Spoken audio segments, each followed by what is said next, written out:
ആധുനികതയുടെ ഈ കാലത്തും കാര്യമായ പരിഷ്കാരത്തിന്റെയോ നഗരവൽക്കരണത്തിന്റെയോ വേവലാതികളോ തിരക്കോ ഗ്രഹിക്കാത്ത ഗ്രാമമാണ് തിരുനെല്ലി. ഇവിടെ പൊതുവെ ജനസാന്ദ്രത കുറവാണ്. ജനസംഖ്യയിൽ അധികവുമുള്ളത് ആദിവാസികളാണ്. 16-ാം ശതകം വരെയും തിരുനെല്ലി കേരളത്തിലെ സമ്പന്നമായ പട്ടണങ്ങളിൽ ഒന്നായിരുന്നുവെന്നതിന് ചരിത്രരേഖകളുണ്ട്. ചേര രാജാവായ ഭാസ്കര രവിവർമ്മയുടെ കാലത്ത് തിരുനെല്ലി ദക്ഷിണേന്ത്യയിലെ പ്രമുഖ പട്ടണവും തിരുനെല്ലി ക്ഷേത്രം പ്രധാന കവാടവുമായിരുന്നു.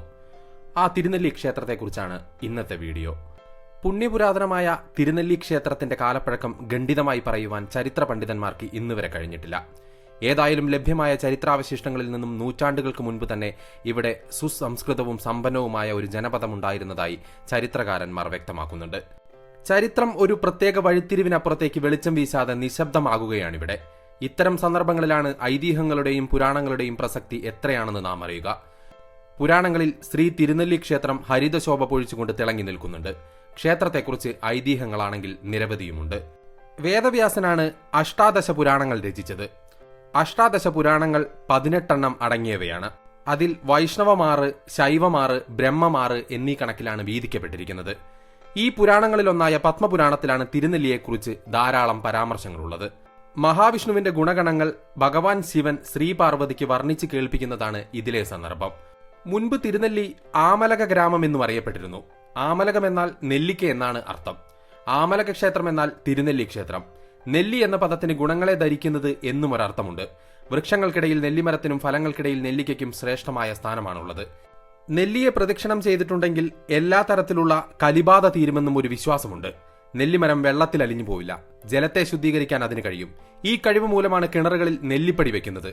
ഇതുപോലെ ക്ഷേത്രം ഭക്തജന മാനസങ്ങളെ ശുദ്ധീകരിച്ച് സ്ഫുടം ചെയ്ത് മഹത്തായ ഈശ്വരവിശ്വാസത്തിൽ ഉറപ്പിച്ചു നിർത്തുന്നു. ഇങ്ങനെ തിരുനെല്ലി എന്ന വാക്കിനെ വ്യാഖ്യാനിച്ചാൽ ഇനിയും എത്രയോ അർത്ഥതലങ്ങൾ ഈ വാക്കിൽ അന്തർലീനമായി കിടക്കുന്നുവെന്ന് കാണാൻ സാധിക്കും. പ്രാചീനവും വേദങ്ങളിൽ പോലും പരാമർശമുള്ളതുമായ ഈ മഹാക്ഷേത്രത്തിന്റെ മഹിമകൾ എത്ര പറഞ്ഞാലും തീരില്ല എന്നുള്ളതാണ് സത്യം.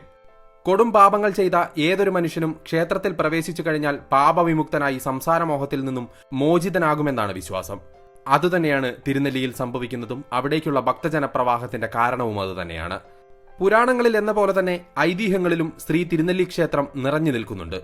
ത്രിമൂർത്തികളിൽ ഒന്നാമനായ സാക്ഷാൽ ബ്രഹ്മാവ് തന്നെയാണ് തിരുനെല്ലി ക്ഷേത്ര പ്രതിഷ്ഠ നടത്തിയതെന്നാണ് ഐതിഹ്യങ്ങളിൽ പ്രധാനം. ക്ഷേത്രത്തിനകത്ത് കരിങ്കൽ പാകാതെ ഇന്നും കാണുന്ന സ്ഥലത്താണ് ബ്രഹ്മാവ് യാഗം ചെയ്തതെന്ന് വിശ്വസിക്കപ്പെടുന്നു. ബ്രഹ്മാവിന്റെ പാദസ്പർശം ഏറ്റതിനാലാണ് ബ്രഹ്മഗിരിക്ക് ഈ പേര് വന്നത്. മലയാളികൾക്ക്, പ്രത്യേകിച്ചും ഹിന്ദുമത വിശ്വാസികൾക്ക് തിരുനെല്ലി എന്നാൽ മരിച്ചുപോയവരുടെ ആത്മശാന്തിക്കായി നടത്തപ്പെടുന്ന ബലിപൂജകൾക്ക് പ്രശസ്തമായ ക്ഷേത്രമാണ്. കർണാടകയുടെ അതിർത്തിയിൽ ബ്രഹ്മഗിരി മലനിരകളിലെ കമ്പമല, കരിമല, വരടിക മലകൾ എന്നിവയാൽ ചുറ്റപ്പെട്ട തിരുനെല്ലി ക്ഷേത്രം സഹ്യമല ക്ഷേത്രം, ബ്രഹ്മഗിരി ക്ഷേത്രം എന്നും അറിയപ്പെടുന്നു.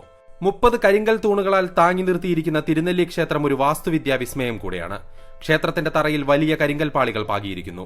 വർഷം മുഴുവൻ എല്ലാ ദിവസവും ഇവിടെ മരിച്ചവർക്ക് വേണ്ടിയുള്ള ബലിതർപ്പണം നടക്കാറുണ്ടത് എന്നൊരു പ്രത്യേകതയാണ്. ഈ ക്ഷേത്രത്തിൽ ബലിയിടുന്നതോടെ മരിച്ചവരുടെ ആത്മാവ് സ്വർഗപ്രാപ്തി നേടുമെന്നും അല്ലെങ്കിൽ ഭഗവാനിൽ ലയിച്ചു മോക്ഷം പ്രാപിക്കുമെന്നും വൈകുണ്ഠപ്രാപ്തി നേടുമെന്നും വിശ്വാസമുണ്ട്. അതിനാൽ തന്നെ ആയിരക്കണക്കിന് വിശ്വാസികളാണ് ഇവിടെ പിതൃബലി, തിലഹവനം, പിതൃപൂജ എന്നിവ നടത്താൻ എത്തിച്ചേരുന്നത്. സമീപത്തുള്ള ത്രിശിലേരി ക്ഷേത്രത്തിലെ മഹാദേവൻ വിളക്ക് വെച്ച് പാപനാശിനി എന്ന അരുവിയിൽ കുളിച്ച് പിതൃക്കൾക്ക് ബലിതർപ്പണത്തിന് ശേഷം തിരുനെല്ലിയിൽ മഹാവിഷ്ണുവിനെ വണങ്ങുന്നതാണ് പഴയ രീതി. ഇന്ന് ചുരുക്കം ചിലർ മാത്രമാണ് ഈ ശൈലി പിന്തുടരുന്നത്. ഈ ക്ഷേത്രത്തിന്റെ യഥാർത്ഥ ചരിത്രം പരിശോധിക്കുമ്പോൾ കാസർഗോഡ് ജില്ലയിലെ കുമ്പള രാജവംശവുമായും കുറുമ്പരനാട് രാജവംശവുമായും വയനാട് രാജാക്കന്മാരുമായും ബന്ധപ്പെട്ട് കിടക്കുന്നു. കുർഗിലെ രാജാക്കന്മാരുമായും ഈ ക്ഷേത്രത്തിന് നല്ല ബന്ധമുണ്ട്. ഈ ക്ഷേത്രത്തിന്റെ പ്രവേശന കവാടത്തിനടുത്തായുള്ള ചില കൽപ്രതിമകളുടെ അവശിഷ്ടങ്ങൾ കൂർഗ് രാജാക്കന്മാർ നിർമ്മിച്ചതാണ് എന്ന് കണ്ടെത്തിയിട്ടുണ്ട്. ഈ പ്രദേശത്ത് ഒരു പുരാതന ഗ്രാമത്തിന്റെ അവശിഷ്ടങ്ങൾ ഇപ്പോഴും നമുക്ക് കാണുവാനായിട്ട് സാധിക്കും. പാപനാശിനി ഗ്രാമം, പഞ്ചതീർത്ഥ ഗ്രാമം എന്നീ 2 ഗ്രാമങ്ങൾ ഇവിടെ നിലനിന്നിരുന്നു എന്നാണ് വിശ്വാസം. അജ്ഞാതമായ ചില കാരണങ്ങളാൽ ഈ ഗ്രാമങ്ങൾ നശിക്കപ്പെട്ടു എന്നാണ് കരുതുന്നത്. ജനങ്ങൾ അതിനുശേഷം മാനന്തവാടിക്കടുത്തുള്ള സ്ഥലങ്ങളിലേക്ക് അഭയം തേടുന്നു. മാനന്തവാടിയിലെ ചില കുടുംബങ്ങൾ തങ്ങളുടെ തായ്വഴികൾ ഈ ഗ്രാമങ്ങളിൽ നിന്നാണെന്ന് പറയുന്നു. ഈ ക്ഷേത്രത്തിന് കിണറില്ല എന്നുള്ളതും മറ്റൊരു പ്രത്യേകതയാണ്. ക്ഷേത്രത്തിലേക്കുള്ള ജലമെടുക്കുന്നത് ദൈർഘ്യമേറിയ കൽപ്പാളികളിലൂടെ ചുറ്റുമുള്ള അരുവികളിൽ നിന്നും നീർച്ചാലുകളിൽ നിന്നുമാണ്. നേരത്തെ പറഞ്ഞതുപോലെ തന്നെ ഈ ക്ഷേത്രത്തിന്റെ ഉൽപ്പത്തിയെപ്പറ്റി പല ഐതിഹ്യങ്ങളുമുണ്ട്. ബ്രഹ്മാവ് ഈ ക്ഷേത്രം നിർമ്മിച്ച് മഹാവിഷ്ണുവിന് സമർപ്പിച്ചു എന്നും ചതുർഭുജങ്ങളുടെ രൂപത്തിലാണ് ഈ ക്ഷേത്രം പണിതതെന്നുമാണ് ഐതിഹ്യം. അതുകൊണ്ടാണ് ഈ ക്ഷേത്രത്തിന് ചുറ്റുമുള്ള മലനിരകൾ ബ്രഹ്മഗിരി എന്നറിയപ്പെടുന്നത് എന്നും പറയുന്നു. മൈസൂരിലേക്ക് തീർത്ഥയാത്ര പോയ 3 മലയാളി നമ്പൂതിരിമാർക്ക് വഴിതെറ്റി വിശന്നു വലഞ്ഞ് ഇവിടെ കിടന്നുറങ്ങിയപ്പോൾ ഇവർ ഒരു പുരാതന ക്ഷേത്രം കാടുപിടിച്ച് നിൽക്കുന്നത് കാണുന്നു. അതിനടുത്തായി നിറയെ നെല്ലിക്കകളുള്ള ഒരു നെല്ലിമരം കണ്ട് അവർ തങ്ങളുടെ ദാഹവും വിശപ്പും അകറ്റുന്നു. അതിനുശേഷം ഒരു അശരീരി കേൾക്കുകയും ഈ സ്ഥലത്ത് പരബ്രഹ്മ സ്വരൂപികളായ ത്രിമൂർത്തികളുടെ സാന്നിധ്യമുണ്ടെന്നും തിരുനെല്ലി എന്ന് നാമകരണം ചെയ്യണമെന്നും ഇനി മറ്റ് സ്ഥലങ്ങളിൽ തീർത്ഥാടനം നടത്തേണ്ടതില്ലെന്നും അറിയിക്കുന്നു. അതിനാൽ അവർ ഈ സ്ഥലം തിരുനെല്ലി എന്ന് നാമകരണം ചെയ്യുന്നു. ഈ ക്ഷേത്രത്തിന് ചുറ്റുമുള്ള വനങ്ങളിൽ നെല്ലിമരങ്ങൾ ധാരാളമായി കാണാൻ സാധിക്കും. നെല്ലിമരത്തിൽ ലക്ഷ്മീനാരായണ സാന്നിധ്യമുള്ളതായി വിശ്വസിക്കപ്പെടുന്നു. തിരുനെല്ലി ക്ഷേത്രവും അതിന്റെ പരിസര പ്രദേശങ്ങളും എന്ന് പറയുന്നത് വ്യാഖ്യാനങ്ങളിൽ ഒതുക്കാൻ പറ്റുന്ന ഒന്നല്ല. ഈ ക്ഷേത്രത്തിൽ നിന്ന് അല്പം അകലെയാണ് പാപനാശിനി എന്ന അരുവി. പാപനാശിനിയിലെ പുണ്യജലത്തിൽ ഒന്ന് മുങ്ങിയാൽ എല്ലാ പാപങ്ങളിൽ നിന്നും മോചിതരാവും എന്നാണ് വിശ്വാസം.